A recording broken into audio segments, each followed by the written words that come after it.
The silence in the little boarding house room was so thick that Clara Hopkins could hear the dust settling on the windowsill, and she had never felt so completely alone in all her 22 years of life.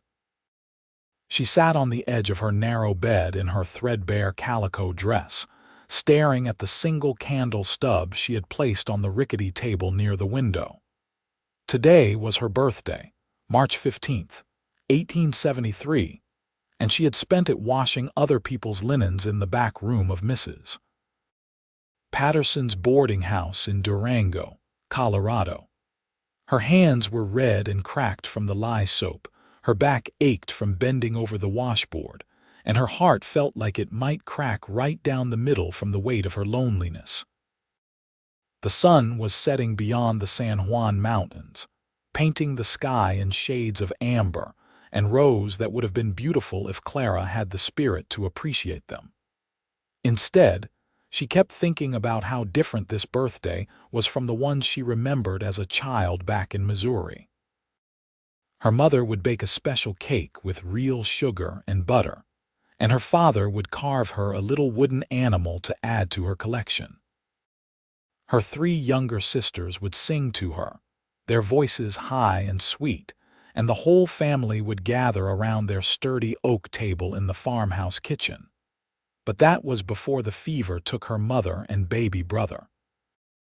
Before her father remarried a woman who saw Clara as nothing but free labor. Before her stepmother made it clear that there was no room for a grown daughter in her new household. Before Clara had saved every penny she could hide away and bought a ticket west, hoping for a fresh start and a life of her own.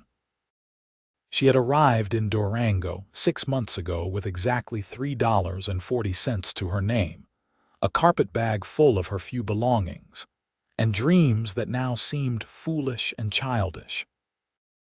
She had imagined finding work as a teacher perhaps, or maybe meeting a kind man who would court her properly and build a life with her. Instead, she scrubbed floors and washed clothes for 75 cents a week, lived in a room so small she could touch both walls if she stretched out her arms, and had spoken to exactly no one outside of work obligations since arriving in this dusty mountain town.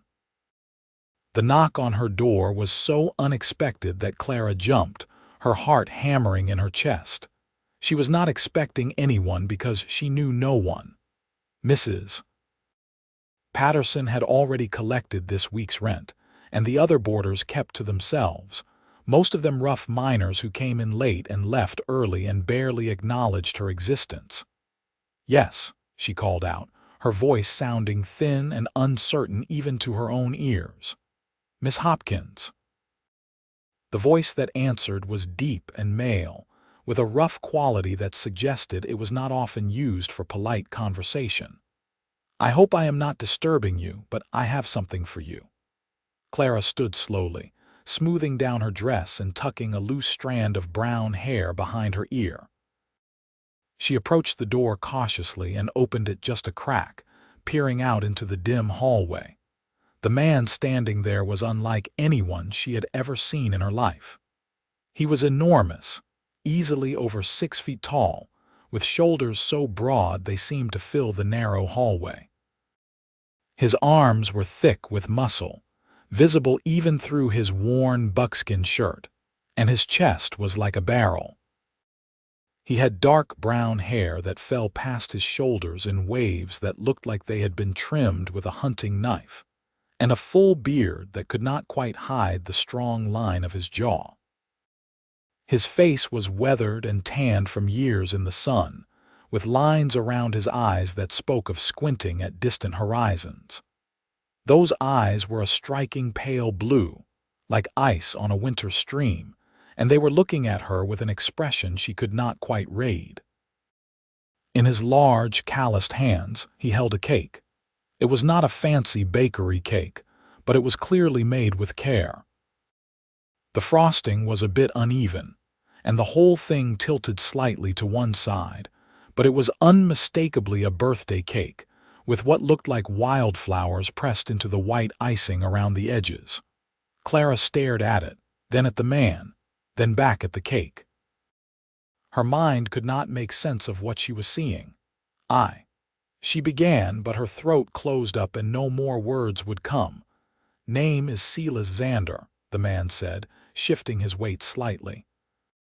He looked uncomfortable, like a bear that had wandered into a china shop and was trying very hard not to break anything.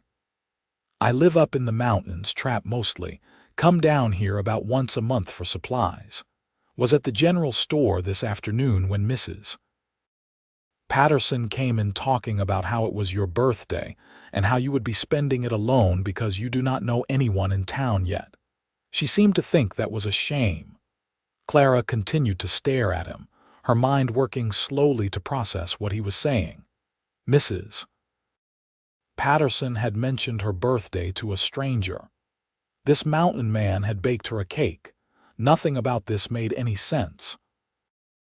I know it is strange, Silas continued, and Clara noticed that he spoke more carefully than she would have expected, like a man who had learned proper English somewhere but had not used it much in recent years.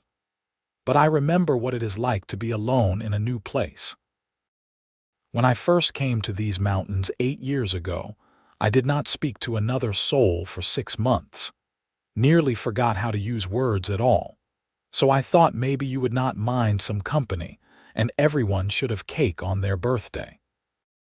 He held the cake out slightly, as if offering it to her, and Clara noticed that his hands were scraped and scarred, the hands of a man who worked hard and lived rough. She also noticed that they were shaking just slightly, and that small sign of nervousness from such a large, imposing man was what finally broke through her shock. "You made this?" she asked, her voice barely above a whisper. "For me, I did," Silas confirmed. "It might not be very good. I am better at skinning elk than I am at baking. But I followed the recipe my mother used to make, and I figured even a bad cake is better than no cake at all." Something hot and tight swelled up in Clara's chest, and before she could stop herself, tears were spilling down her cheeks. She tried to wipe them away quickly, embarrassed to be crying in front of this stranger, but they kept coming, and soon she was sobbing, her shoulders shaking with the force of emotions she had been holding back for months. "Oh no," Silas said, sounding alarmed. "I am sorry. I did not mean to upset you. I will go. I should not have come. This was foolish." "No," Clara managed to choke out, reaching out instinctively to grab his arm before he could leave. Her hand could not even come close to wrapping around the thick muscle of his forearm. "No, please do not go. I am not upset. I am just. No one has done anything kind for me in so long. I cannot even remember the last time someone thought of me at all." Silas stood very still, looking down at her small hand on his arm, then back up at her tear-streaked face. His expression softened, and Clara saw something in those pale blue eyes that looked like understanding, like he knew exactly the kind of loneliness she was talking about. "Then I will stay," he said simply. "If you want me to. We can eat this cake together and celebrate your birthday properly." "I am not much for company, but I can try." Clara nodded, not trusting herself to speak, and opened the door wider to let him in. Her room suddenly seemed even smaller with Silas Xander standing in it. He had to duck his head to avoid hitting it on the low ceiling, and his broad shoulders took up most of the available space. He looked around at her sparse belongings with an expression that might have been sympathy, though it was hard to tell through all that beard. "I do not have proper plates," Clara said, trying to compose herself and wipe the last of her tears away. "Just one tin plate and a cup, and nowhere for you to sit except the bed or the floor." "Floor is fine by me," Silas said, lowering himself down with surprising grace for such a large man.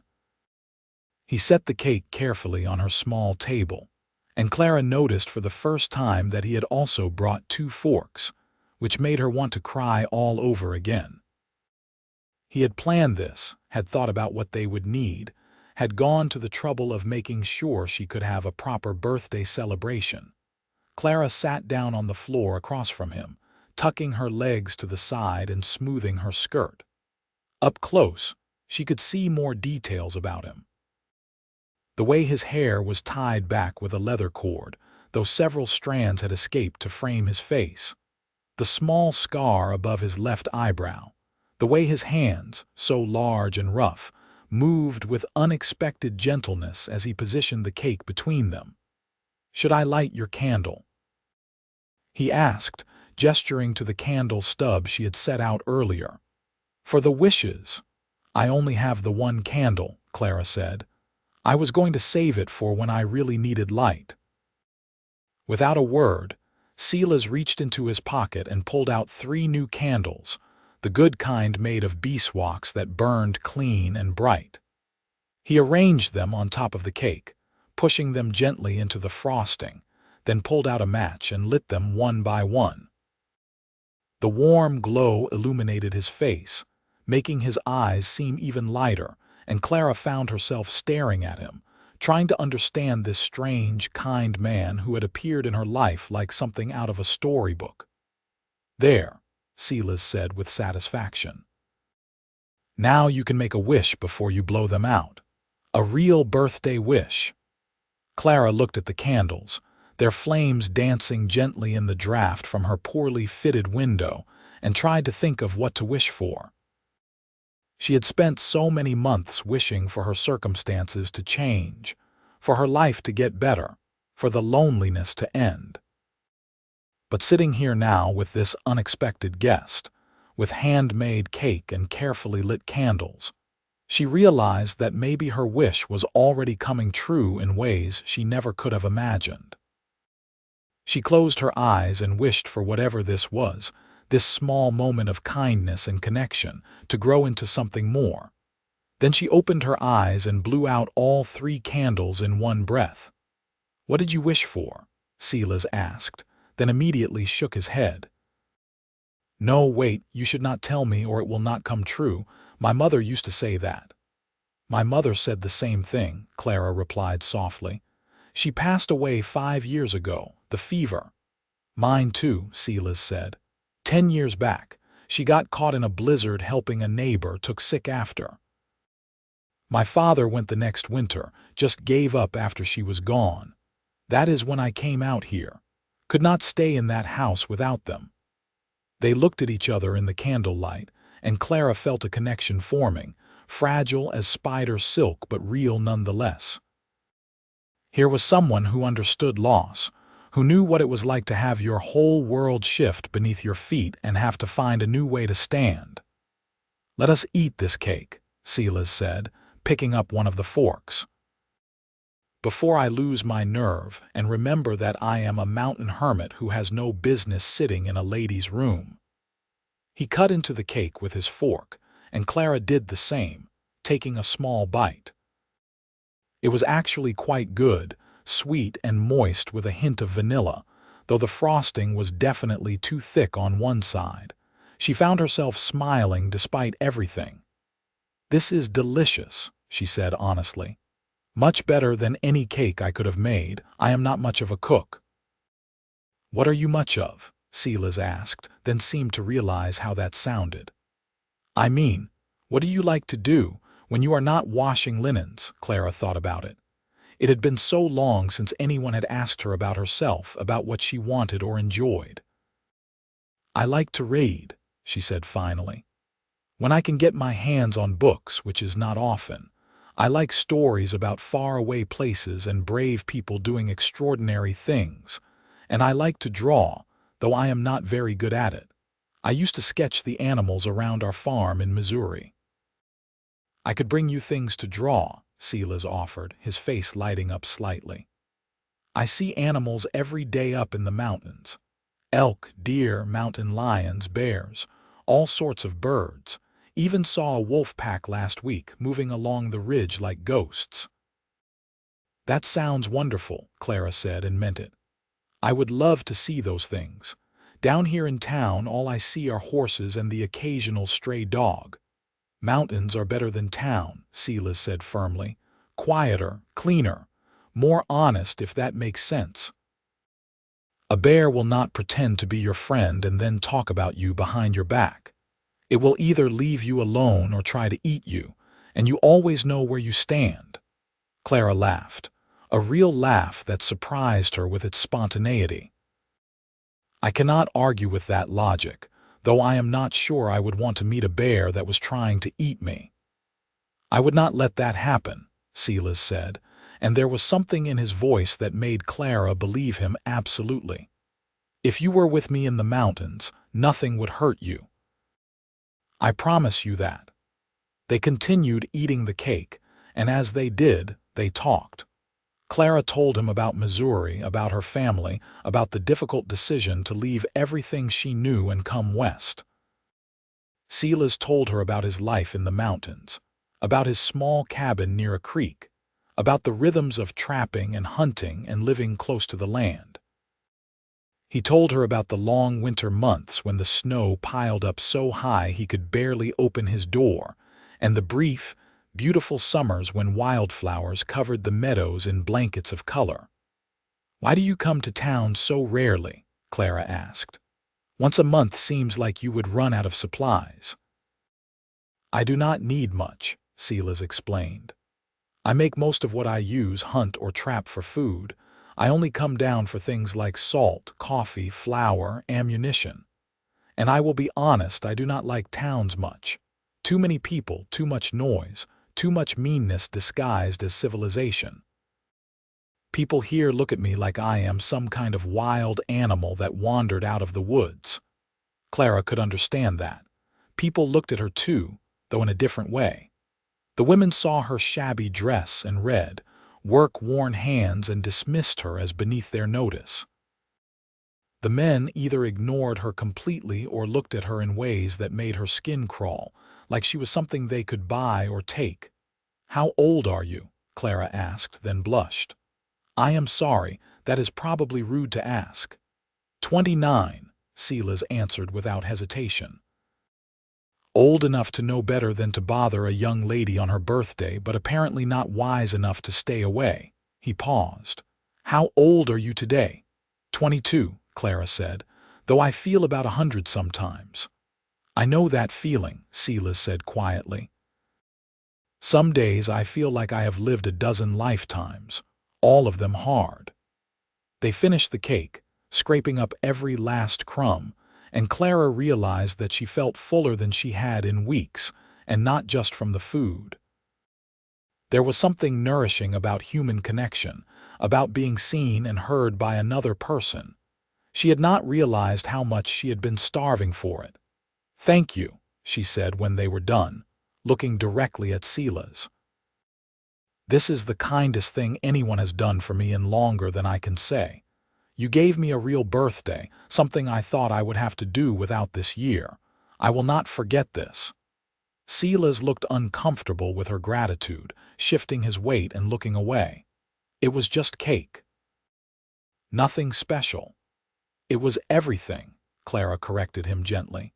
"It was someone caring enough to notice I existed. That is more valuable than you know." Something in the air between them shifted then, became charged with a tension that was not uncomfortable but was definitely present. Silas looked at her with those ice-blue eyes, and Clara felt her breath catch in her throat. She was suddenly very aware that she was alone in her room with a man she had just met, and that her heart was beating faster than it should have been. "I should go," Silas said, though he made no move to stand. "It is getting late, and people will talk if they know I was here." "Let them talk," Clara said, surprising herself with her boldness. "I have no reputation to protect anyway. I am just the laundry girl." "You are more than that," Silas said firmly. "Much more. Anyone with eyes can see that." The way he said it made Clara's cheeks warm. She looked down at her hands, suddenly shy. "You do not know me well enough to say that." "Maybe not," Silas agreed, "but I would like to, know you better, I mean. If you would allow it."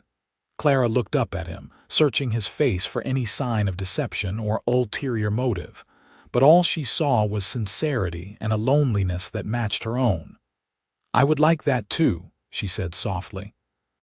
Silas smiled then, a real smile that transformed his whole face, making him look younger and less careworn.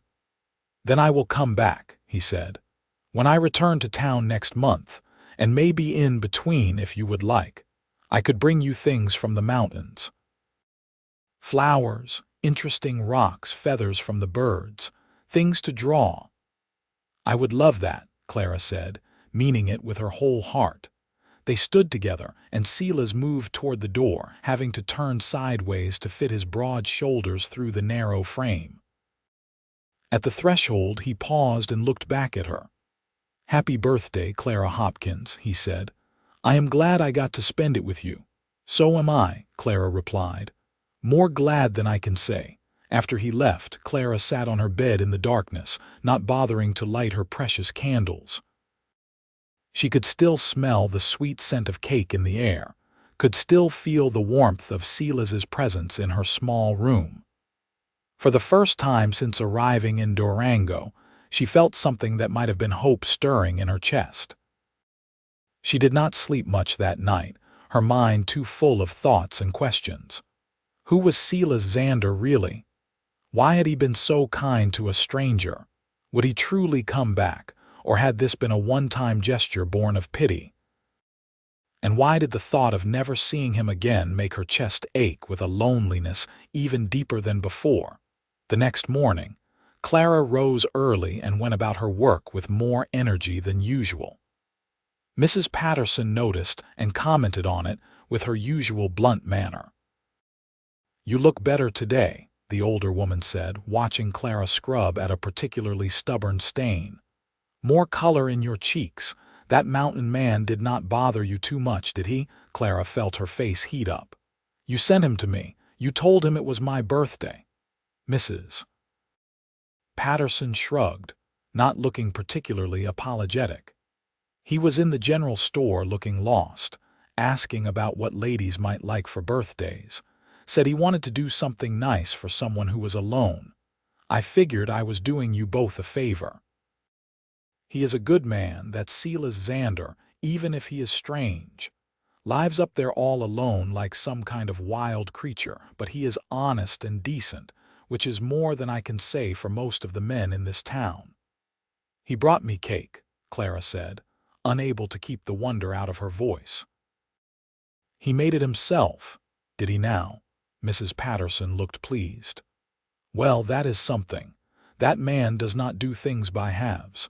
If he decided you were worth making a cake for, then he will probably be back. Might want to prepare yourself for that."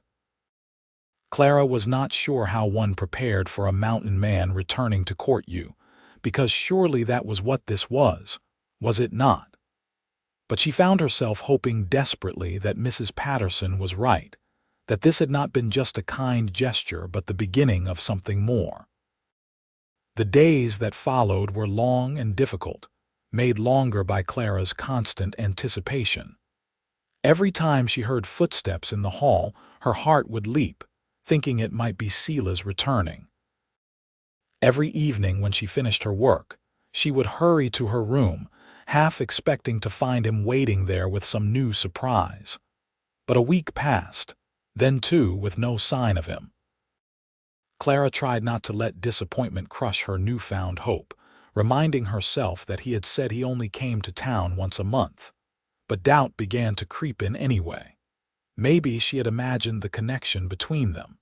Maybe he had thought better of getting involved with a poor laundry girl. Maybe he had simply been kind for one night and had no intention of pursuing anything further. Then, 18 days after her birthday, Clara returned to her room after a particularly exhausting day to find something sitting on her doorstep. It was a small bundle wrapped in what looked like deer hide, tied with a leather cord. Her name was written on a piece of paper attached to it in rough but careful handwriting. With trembling fingers, Clara untied the cord and unwrapped the bundle. Inside, she found a collection of things that took her breath away.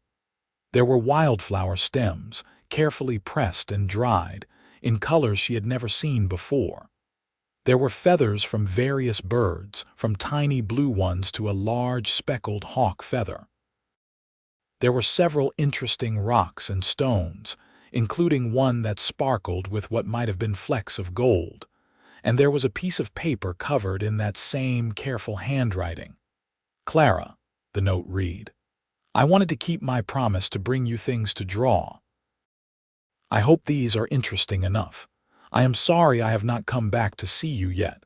I got snowed in for a few days and could not get down the mountain. But I think of you often and hope you are well. I will come as soon as I can. Silas." Clara held the note to her chest, feeling tears prick at her eyes for the second time in as many weeks, though these were happy tears. He had not forgotten her.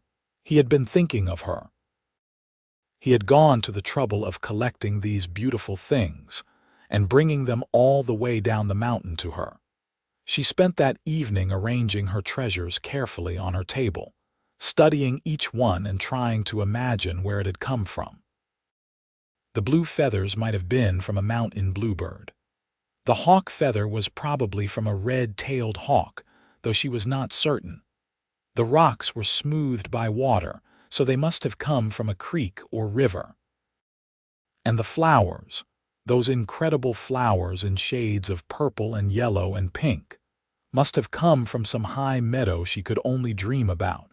She got out her precious paper and the stub of a pencil she had been saving and began to sketch.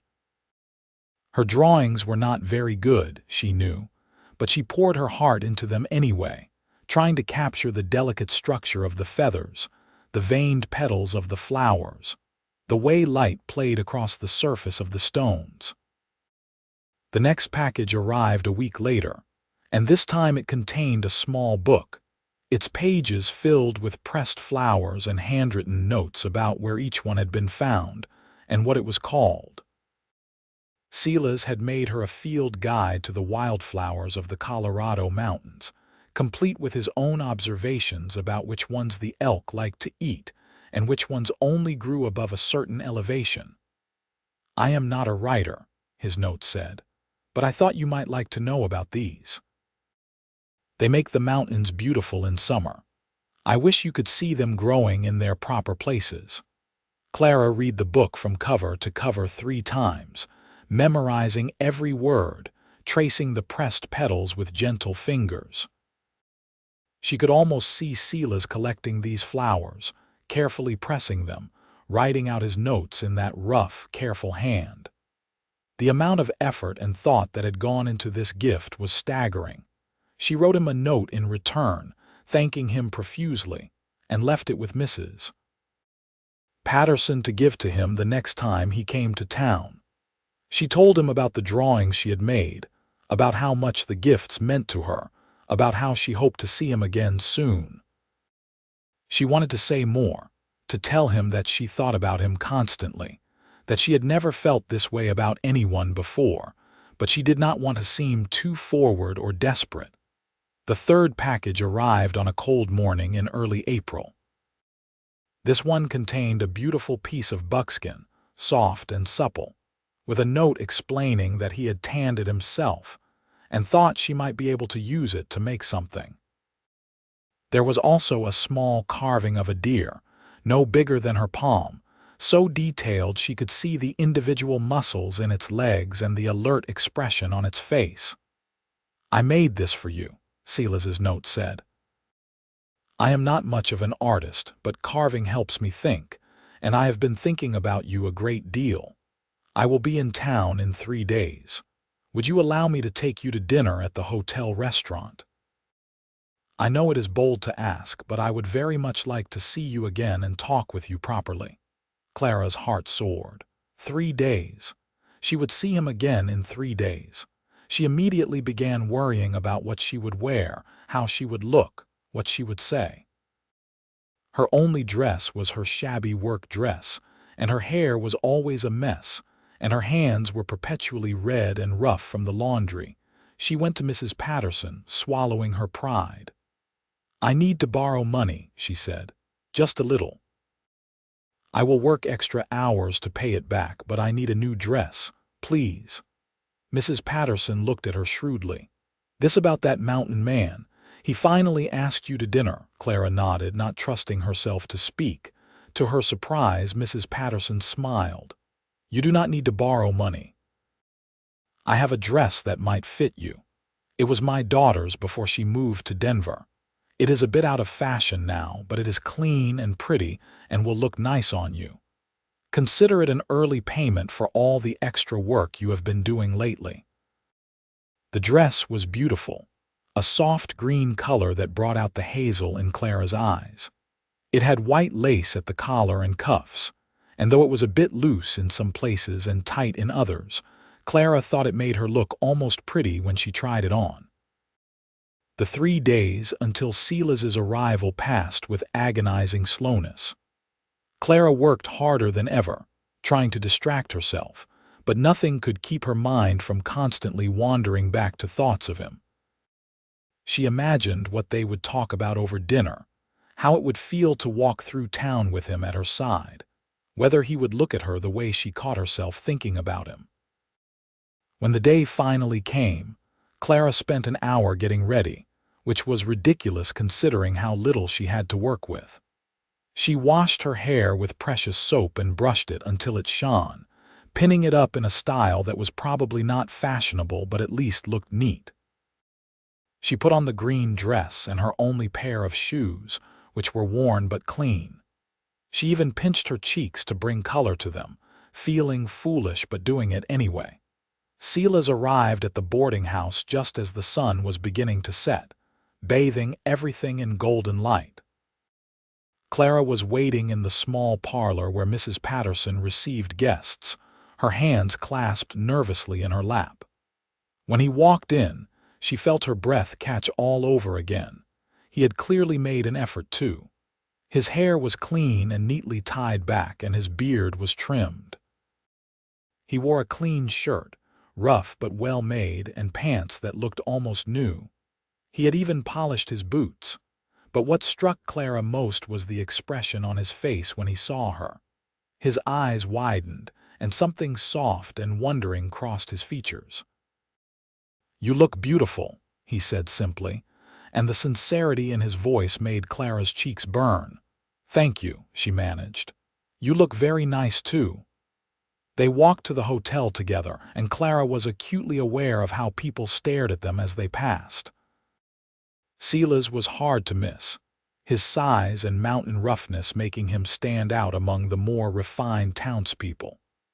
But he walked with confidence, seeming unbothered by the attention, and kept one hand hovering protectively near Clara's elbow, ready to steady her if she stumbled on the uneven boardwalk. The hotel restaurant was the finest place in Durango, which was not saying much but still felt impossibly grand to Clara, who had never eaten in a restaurant in her life. White tablecloths covered the tables, and actual glass windows looked out onto the street. There were even paintings on the walls, landscapes of mountains and rivers that probably looked nothing like the real thing.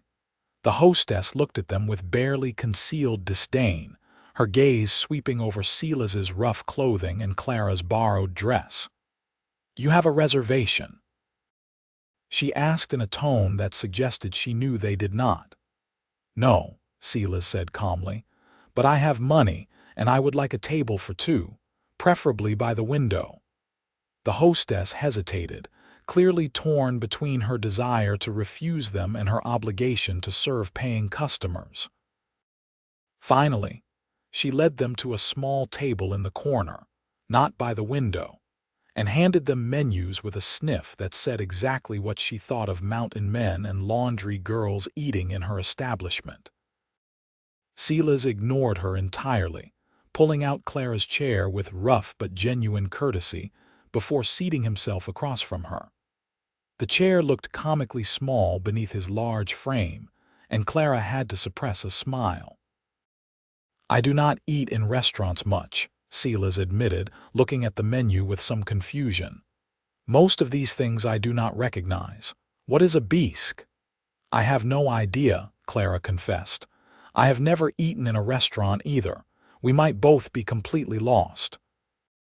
They looked at each other and started laughing, drawing more disapproving looks from the other diners, but neither of them cared. There was something wonderful about being confused together, about admitting their inexperience without shame. They ended up ordering the roast chicken, which seemed like the safest option, and when it arrived, it was actually quite good, though Silas pointed out that wild turkey tasted better when you roasted it over an open fire with herbs from the forest. Clara told him about the meals her mother used to make, the simple but hearty food of a Missouri farm, and they discovered they both had a weakness for apple pie.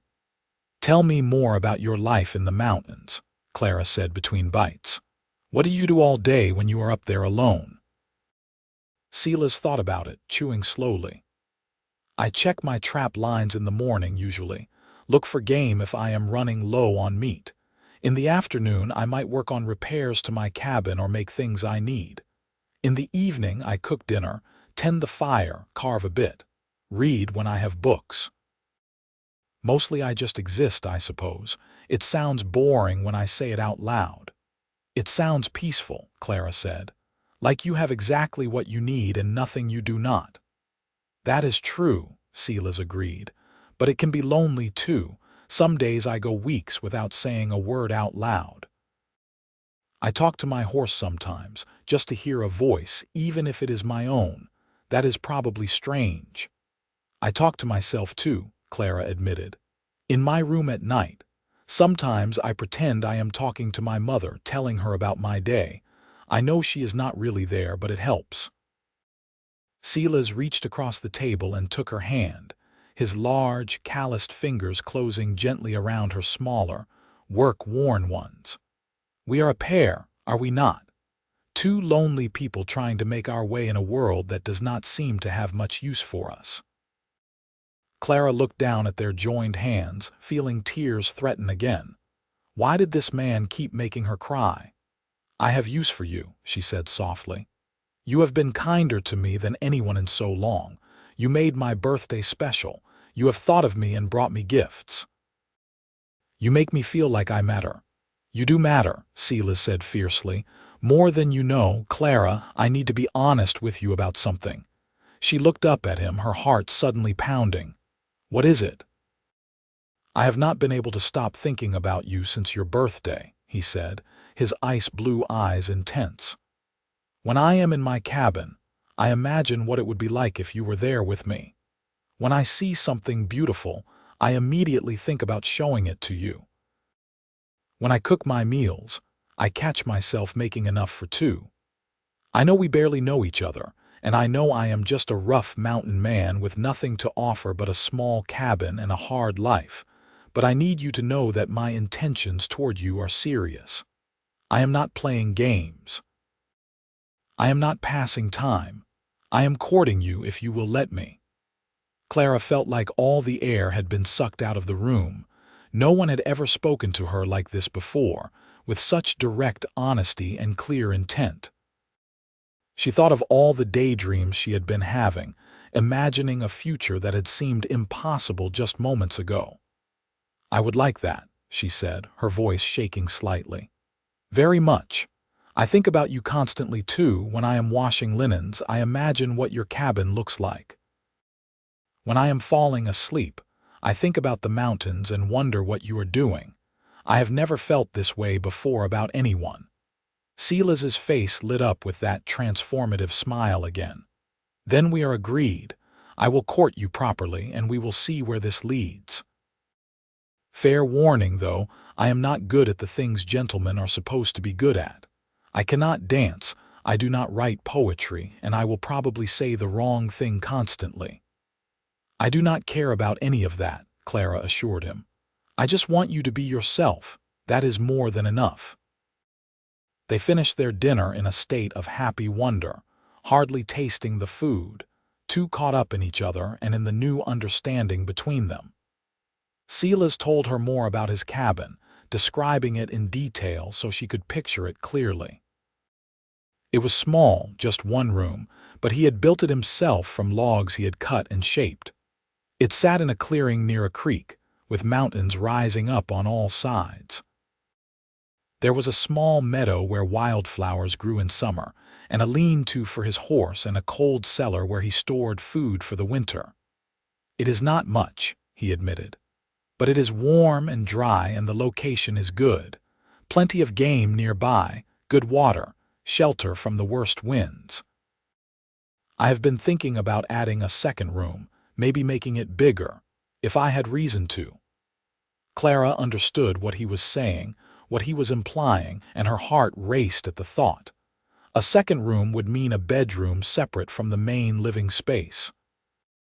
It would mean a home for more than just one person. It would mean a future together. "That sounds wonderful," she said. "I would love to see it someday." "I will take you there," Silas promised. "Soon, if you are willing.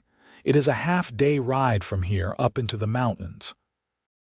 You would need warmer clothes and a horse, but I could arrange that. Would you come with me? Spend a day in the mountains. I promise I will be a perfect gentleman and bring you back before dark so there is no impropriety." Clara knew she should probably be more cautious. She barely knew this man, and going into the mountains alone with him was not something a respectable young lady should even consider. But she trusted him in a way she could not quite explain. More than that, she wanted desperately to see his world, to understand the place that had shaped him. "Yes," she said, "I would like that very much." They made plans for the following week, a Sunday when Clara would have the day off from her work. Silas would bring an extra horse and proper riding clothes, and they would leave early in the morning to make the most of the daylight. The anticipation of it thrilled Clara more than anything had in years. When Silas walked her back to the boarding house that evening, he stopped at the door and looked down at her with an expression that was almost shy. "May I write to you?" he asked. "Between now and when I see you next?" "I am not good with words on paper, but I would like to try." "I would love that," Clara said, "and I will write back." Then, very slowly, giving her plenty of time to pull away if she wanted to, Silas leaned down and kissed her forehead. It was the gentlest, most respectful kiss imaginable, barely more than a brush of his lips against her skin, but it sent warmth flooding through Clara's entire body.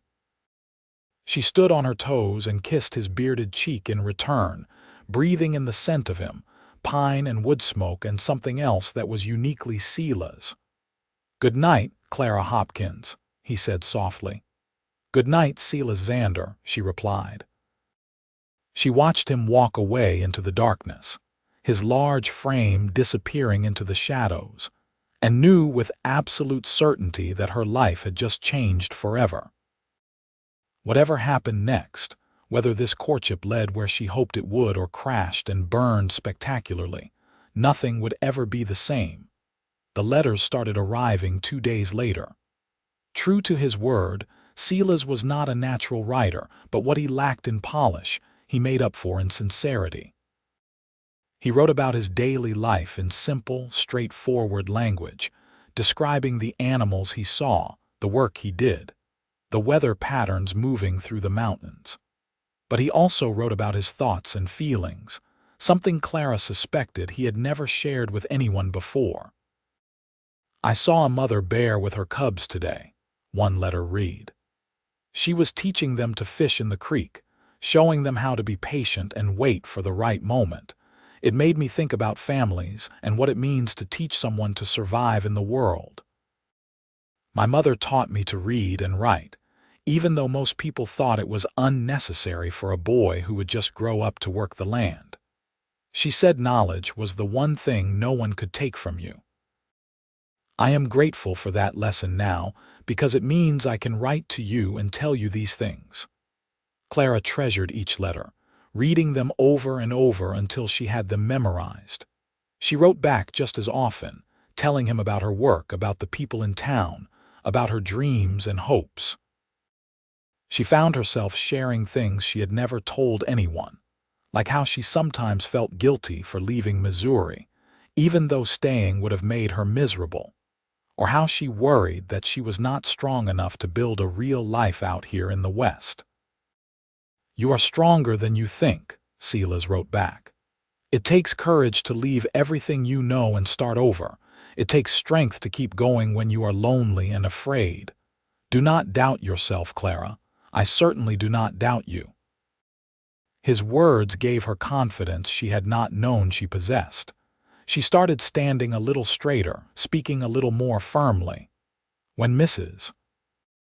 Patterson suggested she might be able to take on some of the cooking for the boarders in addition to her laundry duties, Clara negotiated for higher pay instead of just accepting whatever was offered. To her surprise, Mrs. Patterson agreed, even looking impressed. "That mountain man is good for you," the older woman observed. "You have more spirit now. I like it." The Sunday of their planned trip to the mountains dawned clear and beautiful, with the kind of bright blue sky that seemed to promise adventure. Clara was awake before dawn, too excited to sleep, pacing her small room in the borrowed riding clothes Silas had sent ahead.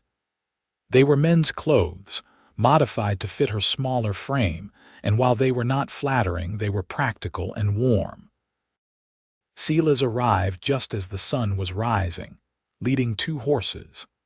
His own was a large, sturdy mare named Bess, and the one for Clara was a smaller but still strong gelding named Buck. Clara had ridden before, back on the farm in Missouri, but not in years, and she was nervous about making a fool of herself. "Buck is gentle," Silas assured her, helping her mount. His hands were steady at her waist, lifting her up like she weighed nothing.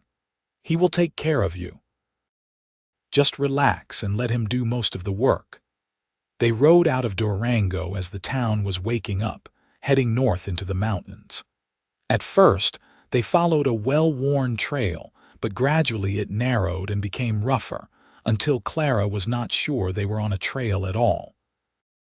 Silas led the way with the confidence of someone who knew every tree and rock, occasionally pointing out landmarks or interesting sights. The landscape was breathtaking. Tall pines towered above them, their branches swaying gently in the breeze. Aspens grew in groves, their white bark almost glowing in the morning light. The creek Silas had mentioned ran alongside them for part of the journey, its water clear and cold, and so pure Clara could see every pebble on the bottom. Birds sang from the branches, and once she saw a deer watching them from a distance, its ears alert but not frightened. "This is incredible," Clara breathed. "I had no idea it was like this up here. I have been living at the foot of these mountains for months and never knew what I was missing." "Most people never come up this far," Silas said. "They stay in town or stick to the main roads. They miss all the best parts." They stopped to rest the horses near a meadow filled with wildflowers, and Silas pointed out many of the same species he had pressed and sent to her. Seeing them growing in their natural place, swaying in the mountain breeze, was entirely different from seeing them dried and flattened on paper. Clara wanted to sketch them to capture this moment, but she had not brought her materials, too worried about practical concerns like not falling off the horse. "We can come back," Silas promised when she mentioned this, "as many times as you want. I want to show you everything up here, all the secret places I have found. There is a waterfall about an hour east of here that is so beautiful it almost hurts to look at, and a valley where the elk gather in the fall, hundreds of them, and a hot spring where you can bathe in water that bubbles up from deep in the earth." Clara tried to imagine coming here regularly, making these mountains as familiar to her as they were to Silas. The thought filled her with longing so intense it was almost painful. This could be her life, she realized. This could be her home, if she was brave enough to reach for it. They arrived at Silas's cabin just before noon, and Clara's first thought was that it was perfect. Small, yes, and rough, but it fit into the landscape like it had grown there naturally. The logs were weathered but solid, and smoke curled from a stone chimney. A vegetable garden was starting to grow in a small plot near the door, and the lean-to where Silas kept his horse was sturdy and well-built. The creek ran about 50 yards away, and the meadow he had mentioned was spread out like a colorful quilt, and everywhere Clara looked, there was beauty and peace. "It is not much," Silas said, suddenly sounding nervous. "I know it is small and rough compared to what you are probably used to." Clara turned to him, seeing the vulnerability in his face. "Silas, this is wonderful. It is the most beautiful place I have ever seen. And you built this yourself, with your own hands," he nodded. "Took me 2 years to get it all done." "It is probably not built right according to proper carpentry, but it keeps out the rain and the cold, and that is what matters." "May I see inside?" Clara asked. Silas dismounted and helped her down from Buck, and Clara noticed how his hands lingered at her waist just a moment longer than necessary. He led her to the door and opened it, standing aside so she could enter first. The inside was even better than the outside. It was one large room, as he had said, but it was clean and well organized. There was a fireplace with a spit for cooking, and a rough but sturdy table with 2 chairs. A bed in the corner with what looked like a bearskin blanket. Shelves lined with supplies and tools. Traps hanging on the walls alongside a rifle and several knives.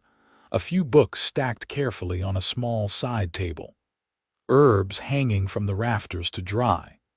Everything had its place, and everything spoke of a man who took pride in his home despite its simplicity. "You keep it so neat," Clara said, impressed. "I expected a bachelor cabin to be much messier." "My mother would haunt me if I lived like a pig," Silas said with a small smile. "She always said that being poor was no excuse for being dirty or disorganized. Besides, when you live alone, if you do not keep things in order, you can spend half your life looking for what you need." Clara walked around the room, examining everything. She paused at the books, reading the titles. Shakespeare, the Bible, a book on animal tracking, and surprisingly, a volume of poetry by Wordsworth. "You said you did not write poetry, but you read it." Silas looked embarrassed. "My mother's book. I keep it because it was hers. I do not really understand most of it, but sometimes the words sound nice, even if I do not know what they mean." Clara opened it and found pressed flowers marking several pages, and she realized these were probably flowers his mother had picked, maybe with a young Silas by her side. The thought made her heart ache with tenderness. Silas built up the fire and made them lunch, which consisted of venison stew that he had made the day before and reheated, along with bread he had baked himself. It was delicious, hearty and warming, and Clara ate 2 bowls of it. "You are a good cook," she said. "Much better than I am. I can barely boil water without burning it." "I can teach you," Silas offered. "Cooking over a fire is different from cooking on a stove anyway.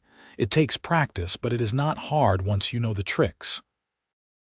They spent the afternoon walking around the property, with Silas showing her everything. The cold cellar dug into the hillside where he stored meat and vegetables. The smoking shed where he cured hides and jerky. The small waterfall that fed into the creek, creating a pool deep enough to swim in. The spot where he had seen a mountain lion last month. The tree where an eagle nested every spring. Clara drank it all in, fascinated by every detail. This was a complete life, self-sufficient and purposeful. Silas did not need the town or other people, because he had built everything he needed right here. But she could see the loneliness too, in the single chair by the fire, in the single set of dishes, in the vast silence that must fill this place when he was alone. "Do you get scared up here by yourself?" she asked as they sat on a log near the creek, watching the water flow past. "With bears and mountain lions and who knows what else?" "Sometimes," Silas admitted, "but I am more scared of people than animals, honestly. Animals are predictable. People will smile at you while they plan to rob you or worse. Up here, I know the rules. I respect the animal's territory and mostly they respect mine. We have an understanding. I think I could be happy here, Clara said quietly, not looking at him. I never thought I would want to live away from town, away from other people. But this feels right somehow, peaceful, like the world makes more sense up here. Silas was quiet for a long moment. Then he said, his voice rough with emotion, "Clara, I know this is fast. I know we have only known each other for a few weeks, but I need to tell you something." She turned to look at him, her heart pounding. "What is it?" "I am falling in love with you," he said simply. "Maybe I already have fallen. I cannot stop thinking about you. I cannot imagine going back to how my life was before I met you. When I am up here alone now, all I can think about is how much better everything would be if you were here with me. I am not asking you to give me an answer right now, and I am not asking you to make any promises. But I needed you to know. I love you, Clara Hopkins. I think I loved you from the moment I saw you sitting alone on your birthday, looking so sad and lost. I wanted to make you smile, and I have not stopped wanting that since." Clara felt tears streaming down her face, but they were happy tears this time. "I love you too," she said, her voice shaking. "I was afraid to admit it because it seemed crazy to fall in love so fast, but I do. I love you, Silas Xander.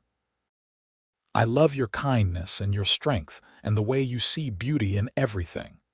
I love that you made me a cake and brought me flowers and carved animals for me. I love that you live up here like some kind of legend come to life. I love everything about you." Silas reached out and cupped her face in his large hands, his thumbs gently wiping away her tears. "Then be with me," he said. "Not right away, not until you are ready, but someday. Marry me and come live up here with me. I will build you a bigger cabin if you want. I will take you to town whenever you need to go. I will do everything in my power to make you happy. I cannot offer you a fancy life or expensive things, but I can offer you my whole heart and a life full of beauty and peace. Will you at least think about it?" "I do not need to think about it," Clara said, putting her hands over his. "Yes, yes, I will marry you. I want to be with you more than I have ever wanted anything." Silas made a sound that was half laugh and half sob. And then he was kissing her, really kissing her this time. Not the gentle peck on the forehead, but a real kiss that spoke of passion and love and promises for the future. Clara kissed him back with everything in her, wrapping her arms around his neck and pulling him closer despite the awkwardness of sitting on a log. When they finally pulled apart, both breathing hard, Silas rested his forehead against hers. "I do not have a ring," he said. "I should have a ring if I am proposing properly." "I do not care about a ring," Clara assured him. "I just care about you." "I will make you one," Silas decided. "A proper wedding ring. I will carve it from the wood of this tree right here, the one we are sitting under when you said yes. That way you will always have a piece of this moment with you." Clara thought that was the most romantic thing she had ever heard. A ring carved from the tree where they had confessed their love, where they had promised their futures to each other. It was worth more than any gold band could ever be. They stayed by the creek until the sun started to sink toward the horizon, talking about their plans. Clara would need to give notice to Mrs. Patterson, though she did not think the woman would be surprised. They would need to have a proper wedding, probably at the small church in Durango. Clara would need to pack her few belongings and say goodbye to the life she had built, such as it was. "When do you want to do this?" Silas asked. "I do not want to rush you, but I also do not want to wait longer than necessary. Is that selfish of me?"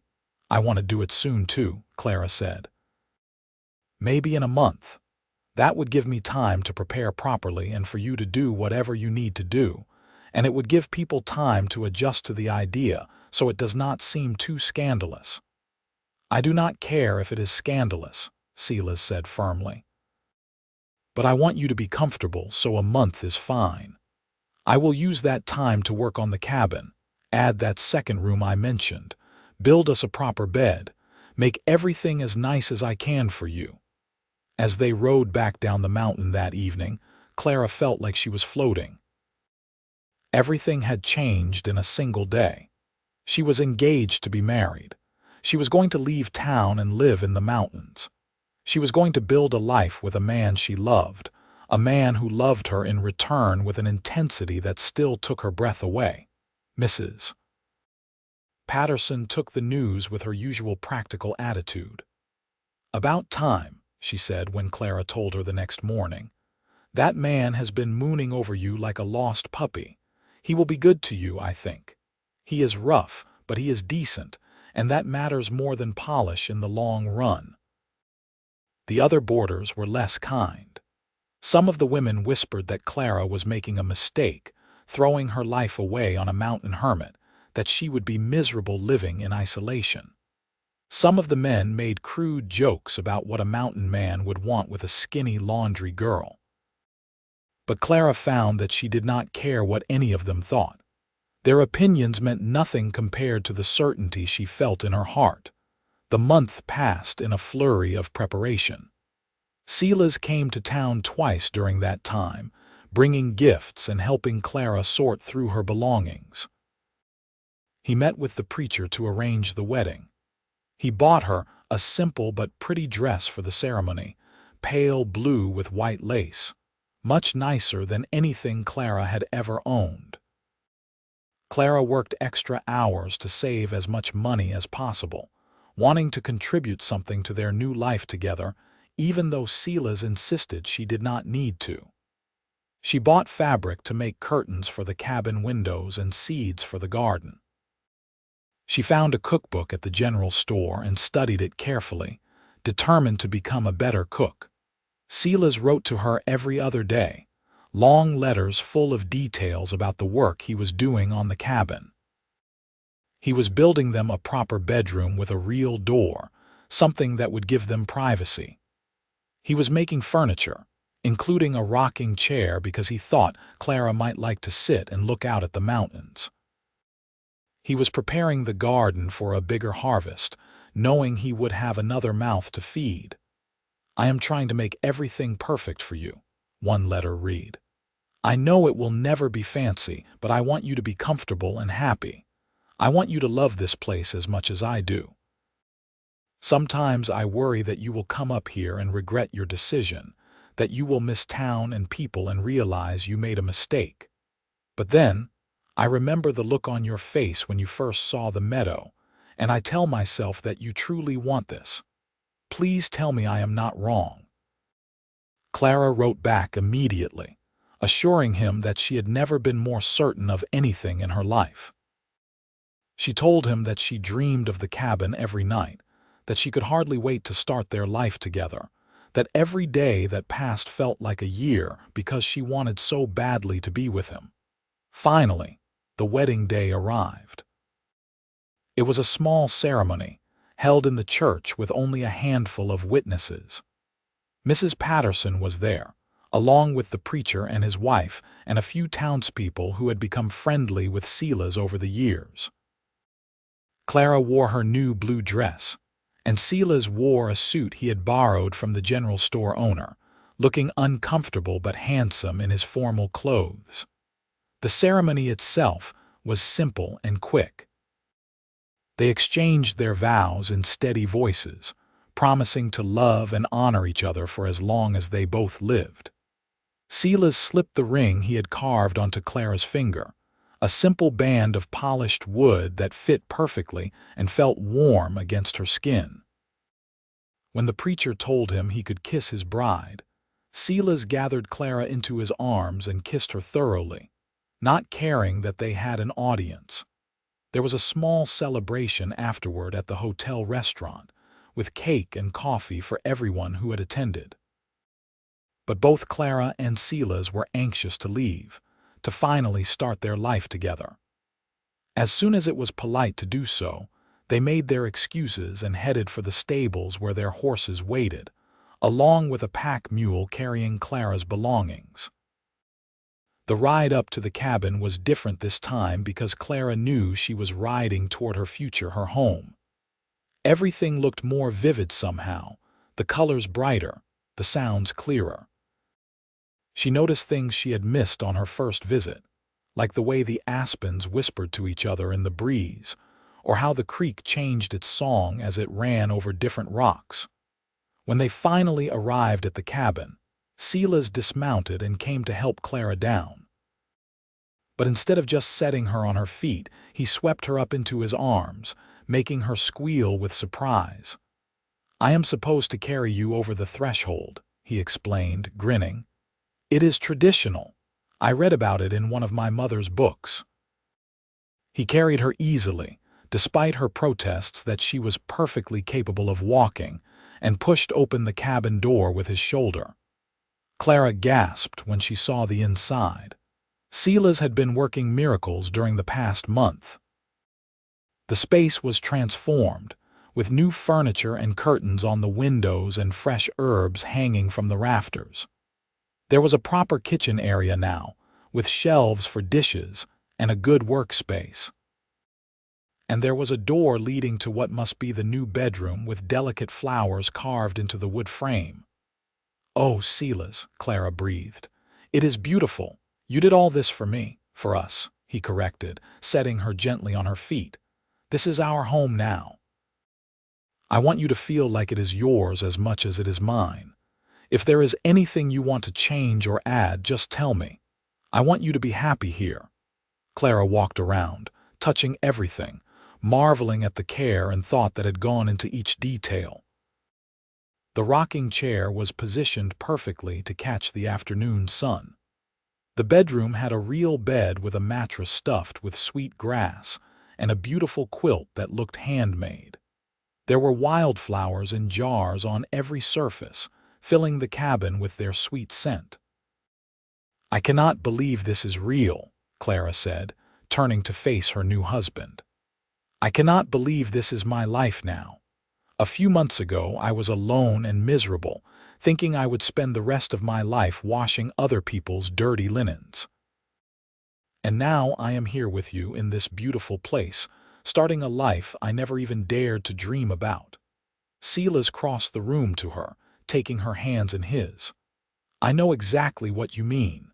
I had accepted that I would probably live and die alone up here.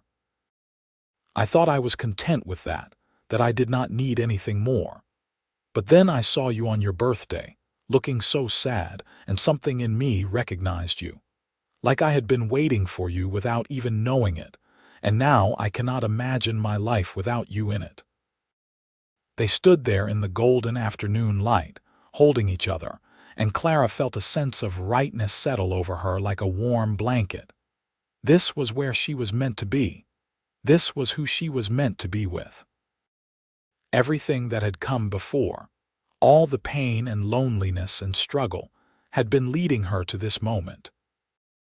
That night, after a simple dinner of the venison stew Silas loved to make and bread Clara had attempted to bake, it was a bit dense but edible. They sat together on the porch steps and watched the stars come out.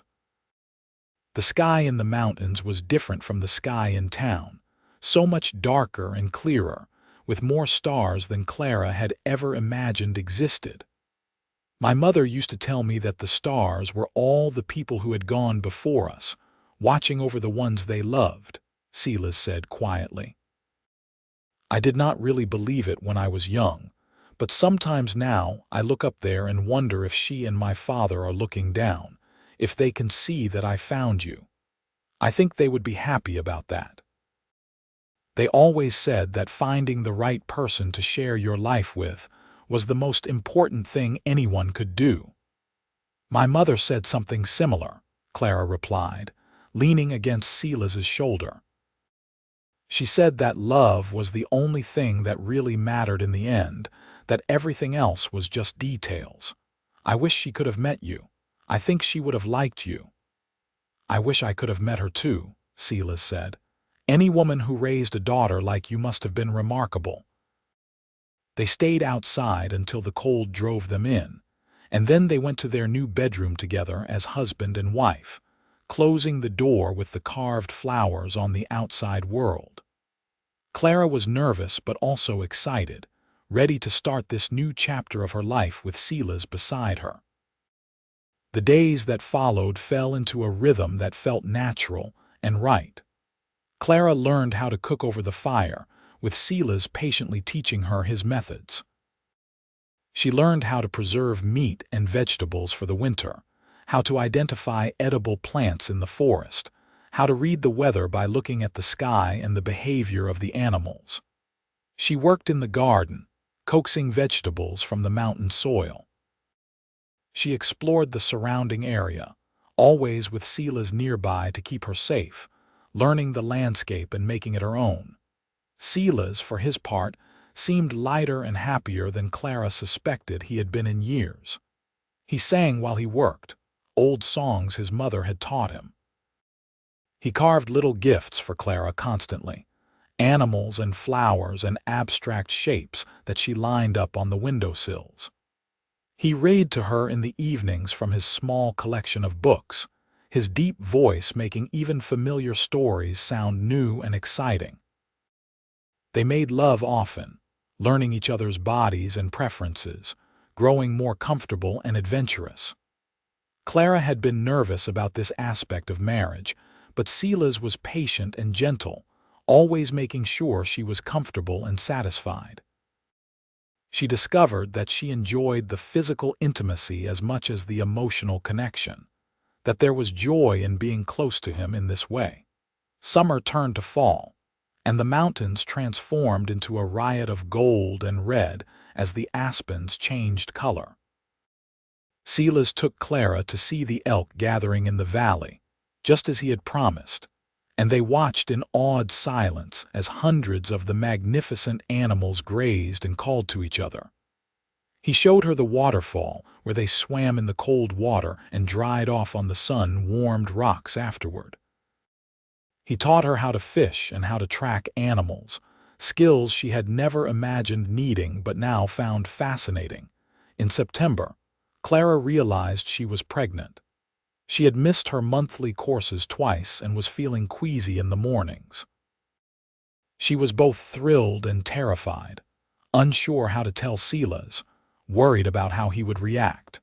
She need not have worried. When she finally worked up the courage to tell him over dinner one evening, Silas's face went through a series of expressions, so quickly Clara could barely follow them. Shock, joy, fear, wonder, and finally settling on a happiness so profound it brought tears to his eyes. "A baby," he said, his voice cracking. "We are going to have a baby." "Yes," Clara confirmed, smiling through her own tears. "Sometime in late spring, I think. Are you happy about it?" "Happy." Silas stood up so fast his chair fell over backward, and then he was around the table, pulling Clara to her feet and into his arms. "Clara, I am more than happy, I am. I do not even have words for what I am. We are going to be a family, a real family. We are going to have a child." He kissed her then, deeply and thoroughly, his hands cradling her face like she was made of glass. When they finally broke apart, he immediately dropped to his knees and placed his hands gently on her still flat stomach. "Hello in there, little one," he said softly. "This is your father. I cannot wait to meet you. I promise I will do everything I can to keep you and your mother safe and happy. You are already the most loved baby in the world." Clara ran her fingers through his long hair, overwhelmed with emotion. This man, this beautiful, gentle, strong man, was going to be the father of her child. They were going to build a family together in this mountain cabin, far from the rest of the world, and she could not imagine anything more perfect. The winter was long and hard, with snow piling up higher than Clara had ever seen. There were days when they could not open the door because of the drifts, when the world outside was nothing but white silence. But Clara found she did not mind. The cabin was warm and cozy, and she had everything she needed right here. Silas spent the long winter evenings carving a cradle for the baby, sanding it until it was smooth as silk, decorating it with intricate patterns of animals and flowers. He was already so devoted to their unborn child that it made Clara's heart ache with love. She spent her time sewing baby clothes from soft fabric Silas had bought on his last trip to town before the snow started. She read every book in Silas's collection twice over. She practiced her drawing, finally having time to develop her skills, filling pages with sketches of the cabin, the mountains, and Silas himself. He posed for her sometimes, sitting still with exaggerated patience, making her laugh. They talked about names during the long winter nights, arguing good-naturedly about what to call the baby. They decided to wait until they met the child before making a final decision, wanting to see what name seemed to fit. "What if we have a girl?"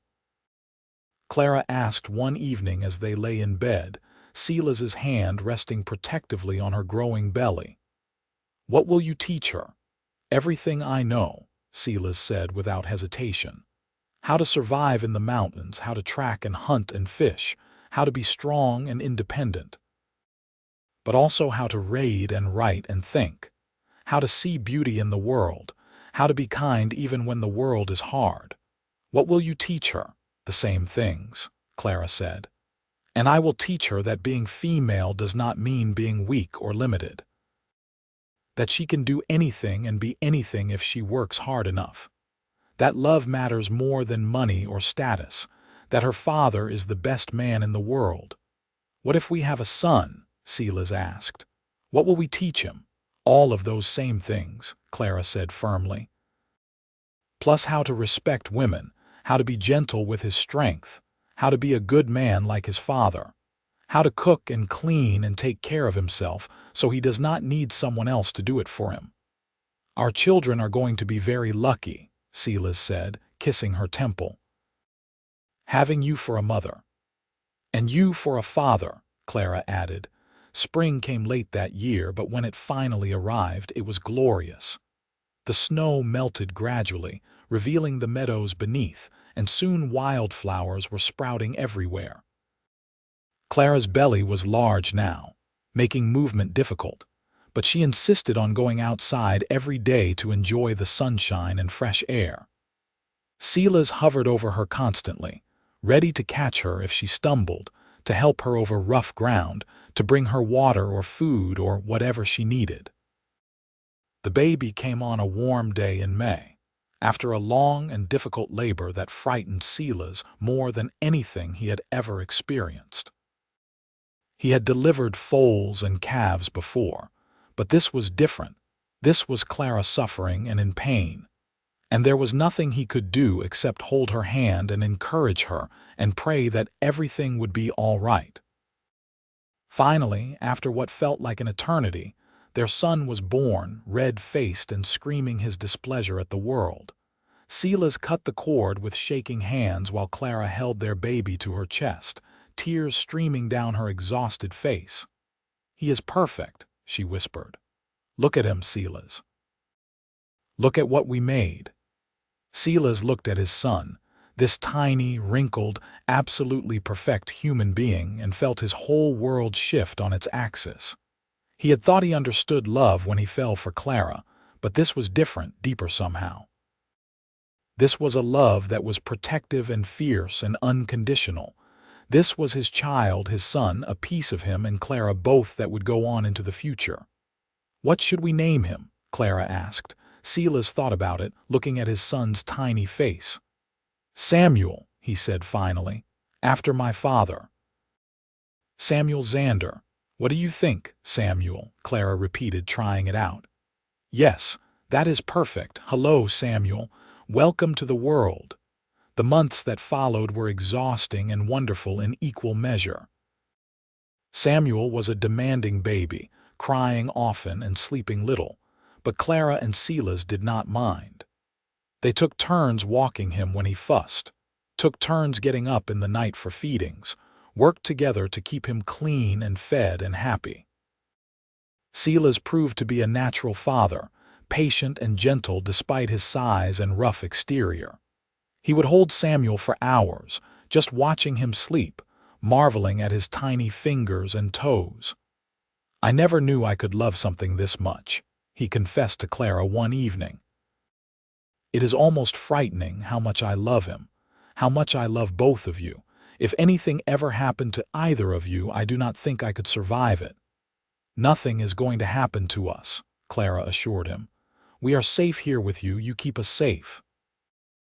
As Samuel grew, the cabin began to feel smaller. Silas started planning additions, a second bedroom for when Samuel was older, maybe a larger kitchen. He worked on these projects during the day while Clara took care of the baby, and they would discuss his progress over dinner each evening. When Samuel was 6 months old, they made their first trip to town as a family. People were shocked to see Clara looking so healthy and happy, glowing with contentment. The women who had predicted she would be miserable had to eat their words. Mrs. Patterson cooed over the baby and told Clara she had never looked better. "Mountain life suits you," the older woman said. "I am glad you took that chance, even though it seemed crazy at the time. Sometimes crazy is exactly what we need." They continued to visit town occasionally, but their real life was in the mountains. Clara had become comfortable with their isolated existence, had learned to love the silence and the space. She kept up her drawing, now sketching Samuel in various poses, creating a record of his growth and development. Silas added shelves to the cabin specifically to hold her growing collection of artwork. 2 years after Samuel was born, Clara became pregnant again. This time she was less nervous, knowing what to expect, though Silas was just as worried as he had been the first time. Their second child, a daughter they named Sarah after Clara's mother, was born on a snowy January day. She was smaller than Samuel had been, with Clara's brown hair and Silas's blue eyes, and she seemed content to just observe the world around her with quiet interest. "2 children," Silas said in wonder, holding Sarah while Samuel slept in the cradle that had been hastily moved to accommodate the new baby. "We have 2 children. How did this become my life? How did I get so lucky?" "We both got lucky," Clara said, watching her husband with their daughter. "We found each other when we both needed it most." The years passed, each one bringing new challenges and new joys. Samuel grew into a strong, curious boy who loved following his father around, learning everything he could about life in the mountains. Sarah was quieter but just as intelligent, with a gift for noticing small details that others missed. When Samuel was 5 and Sarah was 3, Clara became pregnant again, this time with twin boys they named Simon and Seth. "4 children," Silas said, looking slightly dazed after the twins were born. "We have 4 children. Our cabin is going to burst at the seams." "Then we will build a bigger one," Clara said practically. "Or add more rooms to this one. We will make it work. We always do." True to her word, they did make it work. Silas built additional rooms, expanding the cabin year by year until it was more of a small house than a cabin. They added a proper barn for animals, including a milk cow and several chickens. The garden grew larger each year as Clara became more skilled at coaxing food from the mountain soil. They were completely self-sufficient now, only going to town a few times a year for the few things they could not make or grow themselves. Life was not always easy. There were accidents and illnesses, close calls with wild animals, winters so harsh Clara worried they might not make it through. But they faced everything together, supporting each other, leaning on the deep love that had only grown stronger with time. On Clara's 30th birthday, 8 years after that first birthday when Silas had brought her cake, they sat together on the porch of their expanded cabin while their 4 children played in the meadow. Samuel was 8 now, tall for his age and already showing signs of his father's strength. Sarah was 6, quiet and observant as always, often finding flowers or interesting rocks to add to her collection. The twins were three, wild and energetic, constantly getting into mischief. "You ever regret it?" Silas asked, watching the children. "Giving up town life, living up here away from everyone." Clara looked at him in surprise. "Regret it? Not for a single moment. Silas, this is the life I always wanted but never knew I could have. I have you, I have our children, I have this beautiful place. I have everything that matters." "Do you regret bringing that cake to a sad girl on her birthday?" "Never," Silas said firmly. "That was the best decision I ever made. You are the best thing that ever happened to me, Clara, you and our children. You took a lonely mountain man and gave him a family, a purpose, a reason to look forward to tomorrow. I will never stop being grateful for that." Clara leaned against his shoulder, just as she had on so many evenings before, and watched the sun set behind the mountains, painting the sky in shades of gold and pink. Samuel was teaching Sarah how to skip stones in the creek while the twins tried to catch a butterfly. It was a simple moment, ordinary in its way, but it was everything Clara had ever wanted. "Happy birthday, Clara," Silas said softly, kissing the top of her head. "Happy every day with you," Clara replied. They sat there as darkness fell, watching their children play, listening to the creek and the wind in the trees, surrounded by the mountains that had become their home. It was not a fancy life or an easy life, but it was theirs, built on love and trust, and the connection that had sparked between them on a birthday night when a lonely mountain man had shown a sad girl that she mattered. And that, Clara thought, was worth more than all the riches in the world. The years continued to unfold like the petals of one of the wildflowers that filled their meadow. As their children grew, the cabin was filled with laughter, arguments, tears, and joy. Silas proved to be a patient and loving father, teaching his sons and daughter everything he knew about surviving and thriving in the mountains. Clara homeschooled all four children, using the books they had collected over the years and her own knowledge to give them an education that would have impressed any schoolteacher. Samuel, at 12, was already almost as tall as his mother and showing signs of his father's protective nature. He took his role as oldest seriously, watching over his siblings with a dedication that made both Clara and Silas proud. Sarah, at 10, had developed into a talented artist, her drawings far surpassing anything Clara had ever done. She spent hours sketching the animals and plants around their home, creating a detailed record of their mountain life. The twins, now 7, were still wild but were beginning to show their individual personalities. Simon was thoughtful and loved to read, while Seth was adventurous and constantly exploring. On a warm summer evening, with their children finally asleep after a long day of work and play, Clara and Silas sat on their porch swing, a addition Silas had built a few years back. Clara had her head on his shoulder and his arm was wrapped around her, and they were both simply enjoying the peace. "You remember what I wished for?" Clara asked suddenly. "That night on my birthday when you brought the cake, you told me not to tell you or it would not come true." "I remember," Silas said. "Are you going to tell me now?" "I think enough time has passed that it is safe," Clara said with a smile. "I wished for whatever kindness you had shown me to grow into something more. I wished for connection, for love, for a life that meant something. And look at what happened. My wish came true beyond anything I could have imagined." Silas tightened his arm around her. "My life started the day I decided to bake that cake. Everything before that was just preparation, just waiting for you without knowing it. You gave me everything, Clara. A family, a purpose, a reason to be more than just a man hiding in the mountains. You made me better." "We made each other better," Clara corrected gently. "That is what love does. It takes two incomplete people and makes them whole together." They sat in comfortable silence for a while, listening to the sounds of the night. An owl hooted in the distance, and the creek burbled its endless song. The stars were beginning to appear, one by one, in the darkening sky. "I want to grow old here with you," Silas said finally.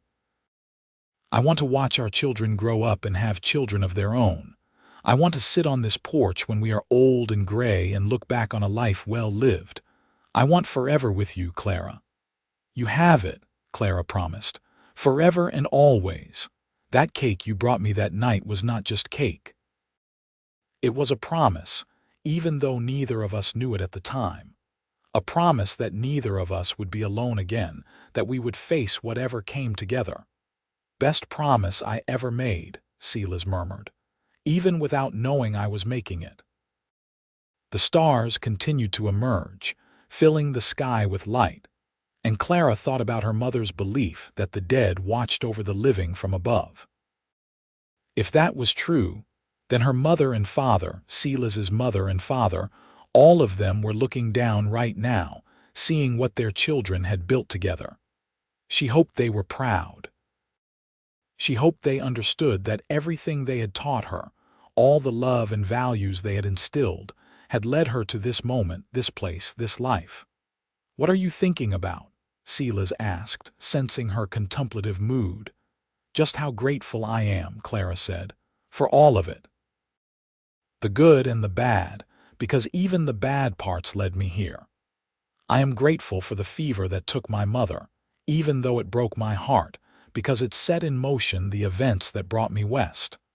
I am grateful for my stepmother's cruelty, because it gave me the courage to leave. I am grateful for every lonely day I spent in that boarding house because they made me appreciate this even more. And I am grateful for you, every single day, for seeing me when I was invisible, for caring when no one else did, for loving me when I felt unlovable." Silas turned to look at her, and even in the dim light, she could see the emotion in his eyes. "You were never unlovable, Clara. You were just waiting for the right person to see you. I am grateful, too, for everything that led me to that moment when Mrs. Patterson mentioned your birthday. I am grateful for my own loneliness, because it taught me to recognize yours. I am grateful for every hard year I spent alone in these mountains because they prepared me to appreciate what we have now." They kissed then, a slow, sweet kiss that spoke of years of love and intimacy, of deep knowledge of each other, of a connection that had only strengthened with time. When they pulled apart, both of them were smiling. "Come on," Silas said, standing and pulling Clara up with him. "Let us go to bed. Tomorrow is another day, and with 4 children, we need all the sleep we can get." Clara laughed and let him lead her inside, past the sleeping forms of their children to their own bedroom. As she settled into bed beside her husband, his arm coming around her automatically even in sleep, she thought about how different her life could have been. If Silas had not decided to bake that cake, if he had not had the courage to knock on her door, if she had not opened it. So many small moments that could have gone differently, any one of which would have changed everything. But they had not gone differently. They had gone exactly as they were meant to, leading to this perfect, ordinary, extraordinary life. And as Clara drifted off to sleep, safe and warm and loved, she knew that she would not change a single thing. The years rolled on, bringing their inevitable changes. The children grew up, one by one, learning to be independent and capable. Samuel, at 16, was already helping his father with the heavy work around the homestead. Sarah, at 14, was talking about becoming a teacher someday, wanting to bring education to other children in remote areas. The twins, at 11, were still inseparable but were developing their own interests and skills. More children came, blessing their home with even more love and chaos. A daughter named Sophie when the twins were 3, followed 2 years later by another son, named Stephen after Silas's father. Their home continued to expand, room by room, until it was a sprawling structure that barely resembled the small cabin Clara had first seen all those years ago. Through it all, Clara and Silas remained devoted to each other. They still found time to sit together in the evenings, still talked for hours about everything and nothing. They still made each other laugh, still supported each other through difficulties. The passion between them had not faded, but had evolved into something deeper and more comfortable, the kind of intimacy that comes from truly knowing another person inside and out. When Clara turned 40, Silas surprised her with another cake, this one made with their daughter Sarah's help.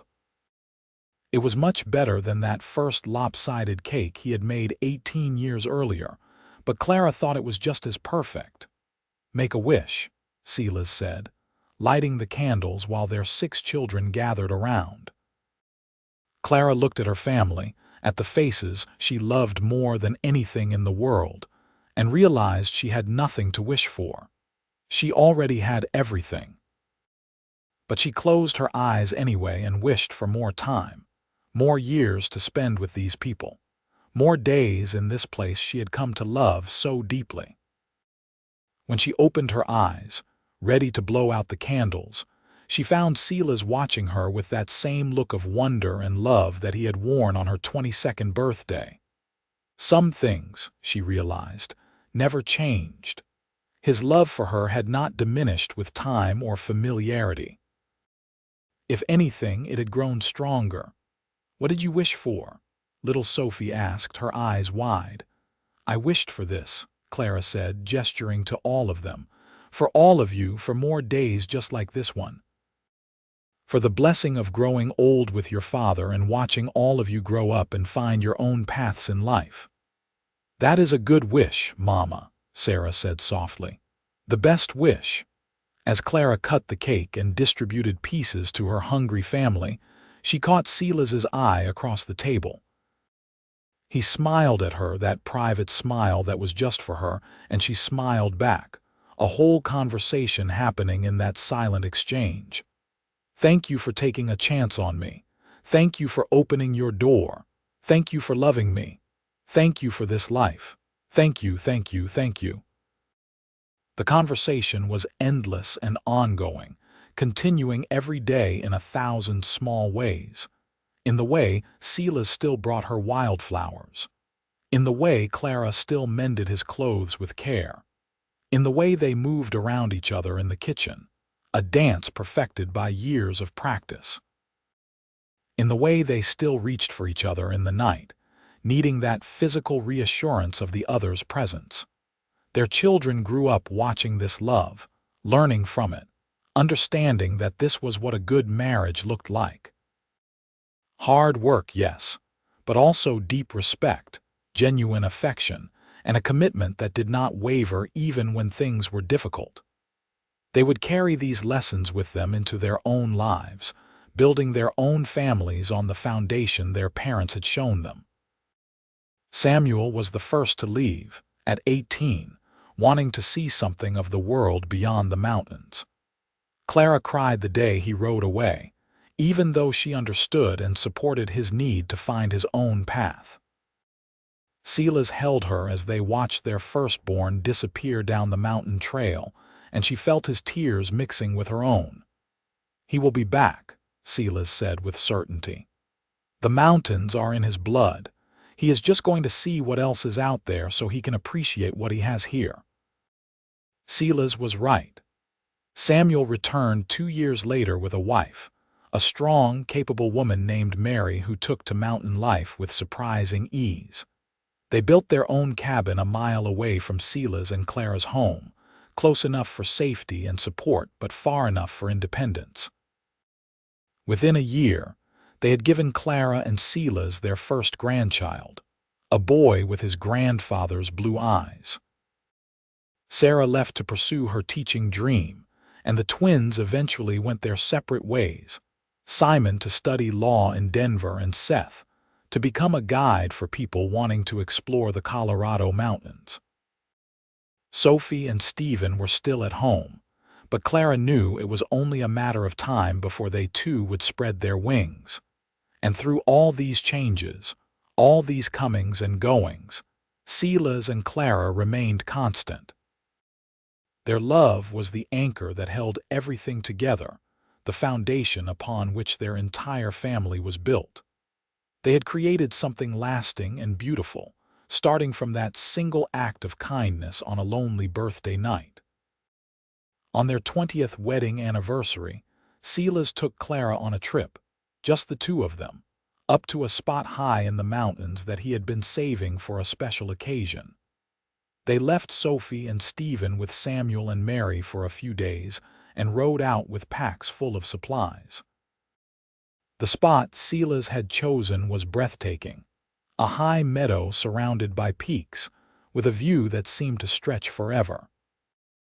They camped there for 3 days, fishing in a crystal-clear lake, exploring the area, and simply enjoying each other's company without the constant demands of children and homestead.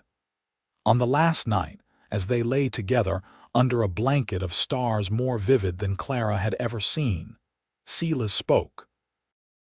"Do you remember what I said to you on our wedding night, about how I could not imagine my life without you in it?"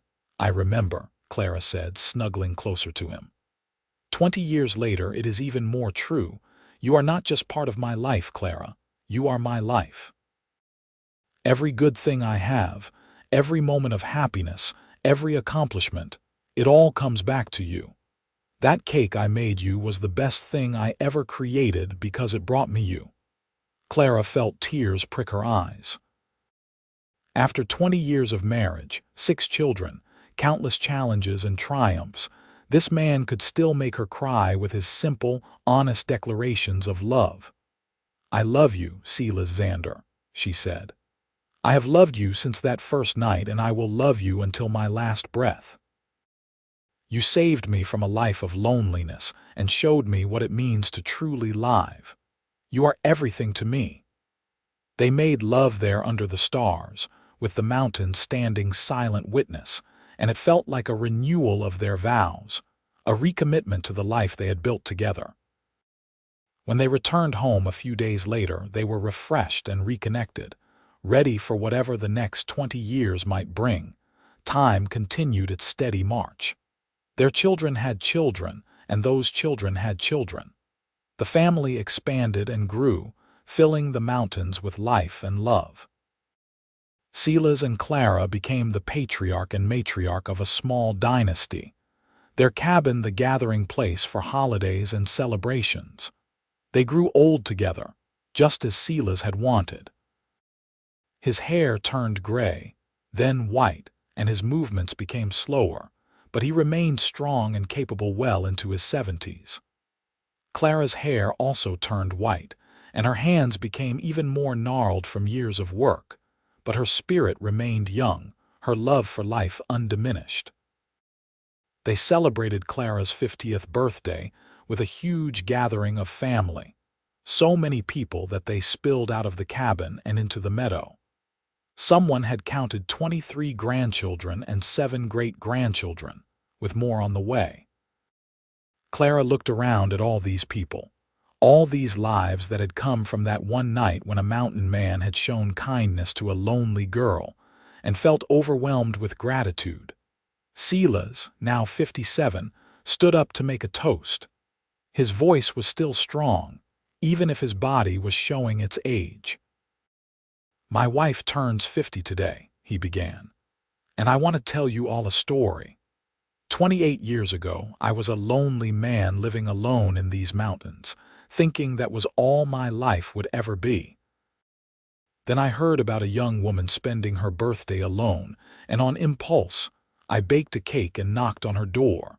I had no idea that small act would change my entire life. Clara, you have given me everything.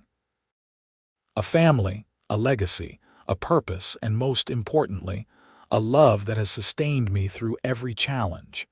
You took a rough mountain man and taught him how to be part of the world again. Thank you for opening your door that night. Thank you for saying yes. Thank you for every day since." Clara was crying openly now, as were many of the people gathered.